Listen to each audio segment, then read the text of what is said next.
ମନେ ନାହିଁ କି ଏ ଗାଁରୁ ଯୋଉ ପେଡ଼ିକି ଆଣିଛ ଚାଉଳ, ସେ ଚାଉଳରେ ଖାଲି ଖୁଦକୁ ଧାନକୁ ଗୋଡ଼ିକୁ ମାଟିକି ସବୁ ଏଟା କିଏ ପଛରିବ କିଏ ପଛରିବ? ସେଥିପାଇଁ ମତେ ଗାଁ ଚାଉଳ ବିଲକୁଲ ଭଲ ଲାଗେନି।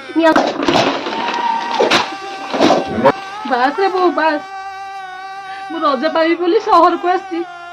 ଚାଉଳ ବୁଲା 4 ମାସ ତଳେ ଚାଉଳ ଦେଇଥିଲି, ତ ଭାବୁଛି ବୋଲି ମତେ ଅଛାଡ଼ିବାକୁ ପଡିବ। ଭଲ ରଜ ପାଳିବାକୁ ଆସିଛି, ମୁଁ ଗାଁକୁ ଚାଲିଯିବି। ତୁ ଗାଁକୁ